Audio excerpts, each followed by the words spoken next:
राज्य मंत्रिमंडळ विस्ताराचे वेध आता संपूर्ण राज्याला लागलेत। अपेक्षेप्रमाणे दिल्लीमध्ये महाराष्ट्र मंत्रिमंडळ फॉर्म्युलावरती शिक्कामोर्तब झाल्याची माहिती आहे आणि त्यानुसार भाजपचे 20 मंत्री, शिवसेनेचे 12 मंत्री तर राष्ट्रवादीचे 10 मंत्री असतील असं सांगितलं जातंय।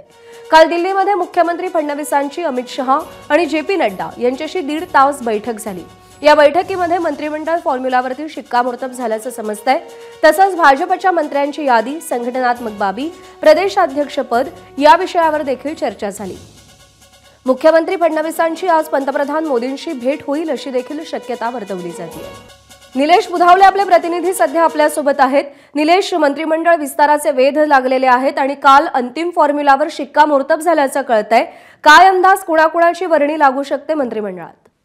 14 तारखेला सकाळी मंत्रिमंडळ विस्तार होणार अशा पद्धतीची माहिती आहे आणि त्यानुसार आता घडामोडी वाढताना पाहायला मिळत आहेत।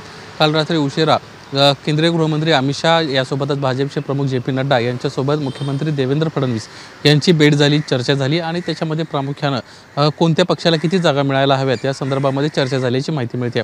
त्यानुसार मंत्रिमंडळ विस्तारामध्ये प्रामुख्याने भाजपला जो सर्वात मोठा पक्ष आहे त्याला 20 जागा मिळतील, यासोबतच राष्ट्रवादी काँग्रेस पक्षाला 10 आणि एकनाथ शिंदेंच्या शिवसेनेला 12 जागा मिळतील अशा पद्धतीची माहिती। आता याच्यामध्ये कॅबिनेट आणि राज्यमंत्री यांचं वाटप कसं करण्यात आले हे अद्याप समोर आलेलं नाही आहे। मात्र सूत्रांच्या माहितीनुसार राष्ट्रवादी काँग्रेस पक्षाचा विचार करायला गेलं तर 10 जागा मिळत असतील तर त्याच्यामध्ये 7 कॅबिनेट आणि 3 राज्यमंत्री असतील अशा पद्धतीची माहिती समोर आली। त्यामुळे एकंदरीतच आता मंत्रिमंडळ विस्तार 14 तारखेला होतोय आणि त्या संदर्भाने घडामोडींना वेग आलाय। कदाचित आज पुन्हा एकदा महाराष्ट्रामध्ये महायुतीचे राज्यातले 3 महत्त्वाचे नेते आहेत एकत्र बसू शकतात आणि अंतिम कोणती खाती कुणाला मिळतील या संदर्भात निर्णय घेताना आपल्याला पाहायला मिळतील।